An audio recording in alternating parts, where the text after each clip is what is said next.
Hello and welcome to the second topic of daily scan. इस topic पर अपन बात करेंगे एक रीसेंट एक्सपेरिमेंट के नासा के, जिसमें एक लेजर बीम के थ्रू पहली बार इंफ्रारेड वेव्स को यूज करते हुए डेटा को ट्रांसमिट किया जाता है। अब ये देखा जाए तो ये बहुत ज़्यादा हिस्टोरिक मूव है, क्योंकि इसके फ्यूचर इम्प्लीकेशंस बहुत ज़्यादा हैं। ऐसा नहीं है ये एक्सपेरिमेंट पहली बार कैरी आउट हुआ है, बट इसका रेलेवेंस बढ़ते जा रहा है क्योंकि टेक्निकलिटीज इन्वॉल्व बढ़ रही है। तो आइए इस एक्सपेरिमेंट को समझते हैं और ये क्या है। सबसे पहले अपन बात करते हैं इस मिशन के बारे में। इस मिशन का नाम है साइक मिशन।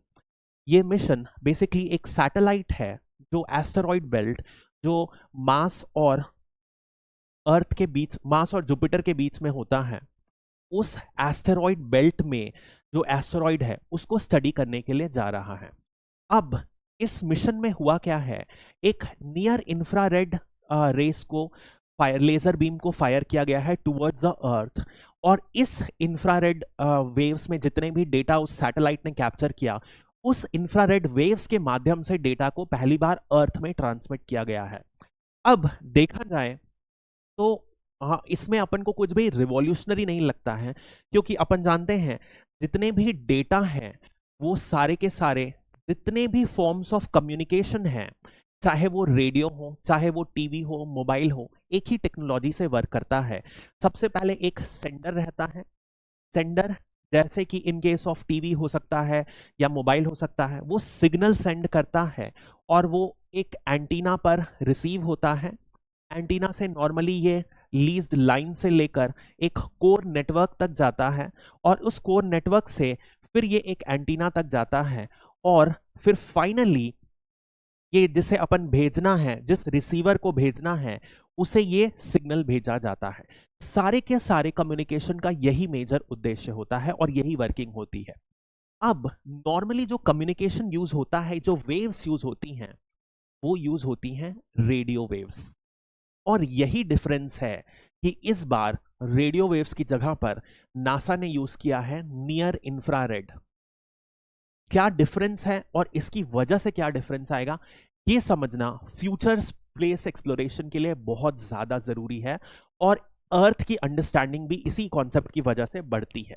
तो यदि अपन सबसे बात समझें तो साइक सैटेलाइट है, ये स्पेसक्राफ्ट है।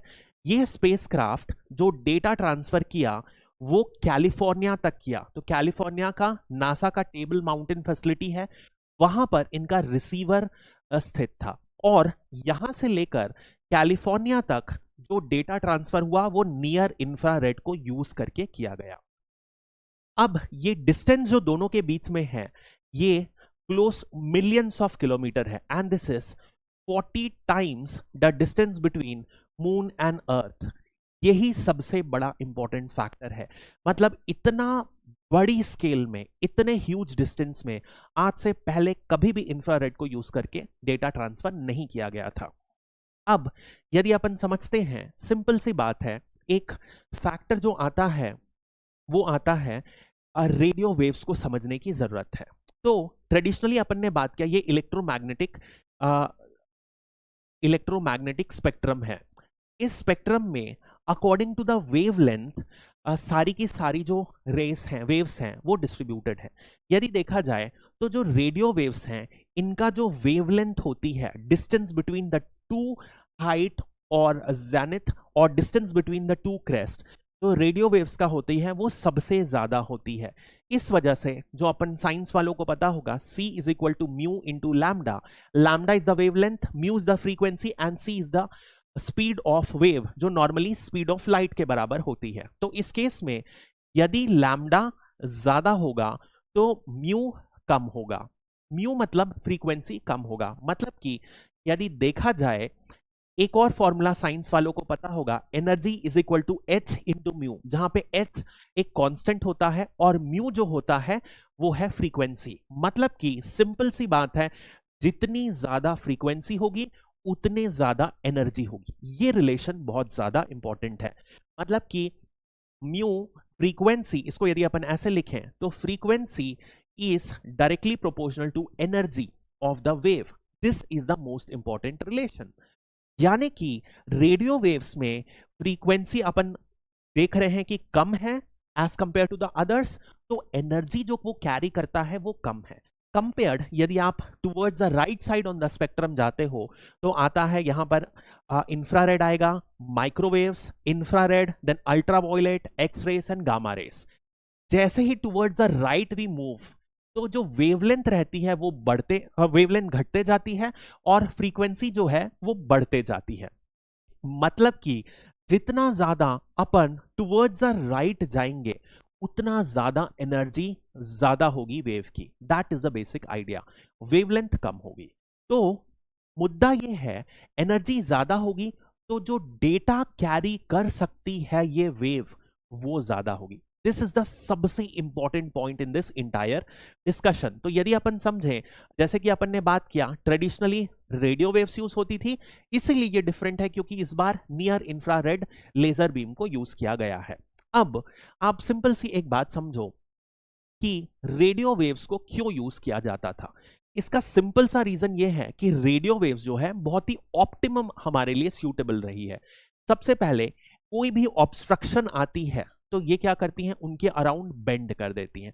यदि आप शॉर्टर वेवलेंथ, जैसे यदि आप गामा रेस को यूज करते हो, गामा तो थोड़ा सा डिफरेंट केस हो जाता है, जैसे आप एक्सरे को यूज करोगे तो एक्सरे यदि किसी कॉर्नर पर स्ट्राइक करेगा तो वो यहां से स्कैटर हो जाएगा, हर डायरेक्शन में फिक आ जाएगा। इस स्कैटर की वजह से जो इंटेंसिटी ऑफ सिग्नल है वो लॉस्ट हो जाएगा।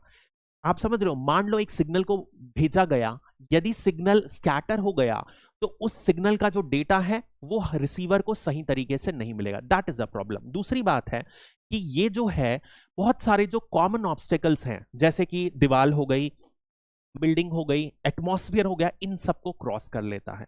इनफैक्ट सबसे बड़ी बात है, एटमॉस्फेयर में जितने भी वेदर फिनोमेना, चाहे क्लाउड्स हो, चाहे फॉग हो या बारिश हो, इन सब में भी रेडियो वेव्स होने की वजह से ट्रांसमिशन बहुत स्मूथ होता है। इस वजह से हम हमेशा से रेडियो वेव्स को प्रेफर आउट करते हैं। इसके अलावा जो इनकी कैरेक्टरिस्टिक्स है, वेव की कैरेक्टरिस्टिक्स दो तरीके से डिफाइन होती है, एक लैम्डा और एक होता है फ्रीक्वेंसी। ये दोनों हमारे सूटेबली अडॉप्टेड था, जो हमारी डेटा रिक्वायरमेंट्स को इजीली फुलफिल करता है due to the right frequency and wavelength. But problem क्या आती है, जैसे जैसे अपन बढ़ते जा रहे हैं स्पेस के एक्सप्लोरेशन में। अब आप सिंपल सा एक आइडिया समझो, आज की डेट में अपन एक फोटो क्लिक करते हैं जो पहले केबी में थी, अब यदि आप डिजिटल कैमरा या और ज्यादा लेंस लगा के खींचते हो तो वही फोटो अप टू ऐसा होता है कई बार 50 से 100 MB की हो गई। कई बार अपन छोटे वीडियोस बनाते हैं, वो वीडियोस जीबीस में चले जाते हैं। तो अब आप इमेजिन करो कि नासा की जो स्पेसक्राफ्ट है उसमें बड़े बड़े कैमरा लगे हैं और वो फोटोस ले रहे हैं, तो उन फोटोस को ट्रांसफर करना है तो वो कितना डेटा होगा उसमें।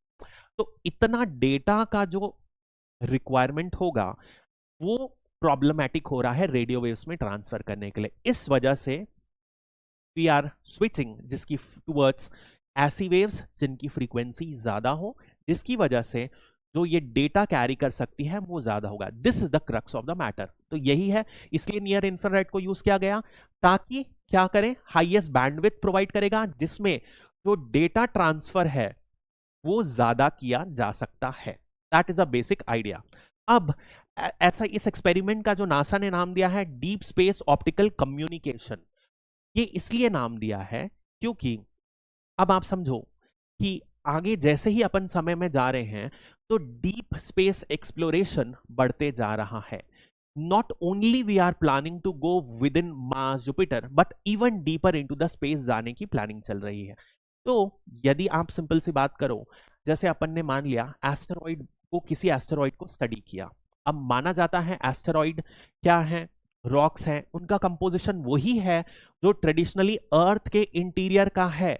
बहुत सारी जो एस्टेरॉइड्स हैं वो आयरन निकल कोर की ही हैं। यदि अपन इस एस्टेरॉइड की पिक्चर को सही तरीके से कैप्चर कर लिए, इनके डेटा को सही तरीके से कर लिए, तो हमें अर्थ का इंटीरियर की भी इंफॉर्मेशन मिलेगी और इससे हमें जानकारी मिलेगी कि अर्थ का इवोल्यूशन कैसे हुआ समय के साथ। यहां पर भी इसकी हेल्प मिलती है। तो this is the basic idea. अब इसका जो बेनिफिट है वो क्या होगा, जो अपन ने बात की कि जैसे सबसे पहली बार इस टेक्नोलॉजी को यूज कर कर मेनी टाइम्स जो अर्थ और मून के बीच में डिस्टेंस है उतना डिस्टेंस ट्रैवल किया गया, इंफॉर्मेशन को भेजा गया यूजिंग दिस टेक्नोलॉजी। ठीक है, अब इस टेक्नोलॉजी से जो डेटा है वो बहुत ज्यादा ट्रांसफर किया जा सकता है, मतलब कि फ्यूचर में वीडियोस, इमेजेस जो अपन को रिसीव होगी वो बहुत हायर रेजोल्यूशन की मिलेगी। इस वजह से इसका रेलेवेंस है। आप मान के चलो कि फ्यूचर में अपन मान रहे हैं मार्स में कॉलोनी बनाएंगे, मार्स में जाएंगे, तो यदि ये टेक्नोलॉजी सही प्रूफ हो जाती है तो मार्स से हम कम्युनिकेशन जो अच्छा सेटअप कर सकते हैं। रियल टाइम तो नहीं होगा, बट होगा क्या, जो पिक्चर्स हाई रेजोल्यूशन की खींची जाएंगी उन्हें ट्रांसमिट किया जा सकता है अर्थ में, and that is the basic idea. This is the entire thing. अब हालांकि देखा जाए तो अगेन कुछ ना कुछ चैलेंजेस होंगे, तभी तो ये टेक्नोलॉजी डेवलप नहीं हुई। तो सबसे बड़ा चैलेंजेस क्या है कि जितना ज्यादा फ्रीक्वेंसी बढ़ती है तो उतना ज्यादा यदि सिग्नल की स्ट्रेंथ मेंटेन करना है तो उतना एक्यूरेसी से पॉइंट दोनों एंटीना और रिसीवर का एक लाइन पर होना चाहिए। That is the biggest challenge. अब आप इमेजिन करो इस सिचुएशन को कि यहां अर्थ है, अर्थ अपनी पोजीशन में घूम रहा है, रिवॉल्व भी कर रहा है, रोटेट भी कर रहा है। यहां सैटेलाइट जो स्पेसक्राफ्ट है वो है, वो भी रिवॉल्व कर रहा है, रोटेट कर रहा है। यहां से आप जब डेटा ट्रांसमिट करोगे तो जब तक अर्थ जिस पोजीशन में था उस पोजीशन से चेंज हो जाएगा, लगभग 20 मिनट लगेगा माना जा रहा है अभी जिस डिस्टेंस पे किया गया। तो इस 20 मिनट में अर्थ की पोजीशन चेंज हो गई, साथ ही साथ स्पेसक्राफ्ट की पोजीशन चेंज हो गई, और इसमें यदि आप स्पेसक्राफ्ट से जो मोशन है वो वाइब्रेशन जो प्रोड्यूस हुआ उसकी वजह से चेंजेस यदि देखा जाए, और कुछ और यदि चेंजेस आते हैं जैसे डिस्टर्बेंस हो गए अर्थ के एटमॉस्फेयर में तो उनको भी अकाउंट करना पड़ेगा। तो जो बिल्कुल एक लाइन में होना चाहिए, ये सबसे बड़ा चैलेंजेस है जो नासा के साइंटिस्ट ने बताया है। बाकी सब वही सब है कि जो सिग्नल प्रोसेस है जो कैप्चर करना है उसमें बहुत ज्यादा ऑटोमेशन, एक्यूरेसी चाहिए। इसका रेलेवेंस क्या है, जैसे अपन ने बात किया कि अपन एस्टेरॉइड्स को स्टडी कर सकते हैं जो अर्थ के इवोल्यूशन को मेजर कर सकता, बता सकता है, और फ्यूचर में डीप स्पेस एक्सप्लोरेशन करते हैं तो उसमें भी ये बहुत मीनिंगफुल कंट्रीब्यूशन हेल्प करेगा। और डेटा तो देखा ही अपन ने, हायर क्वालिटी इमेजेस अपन को अर्थ में मिल सकेगी। That is the basic idea of this topic. Thank you, have a nice day.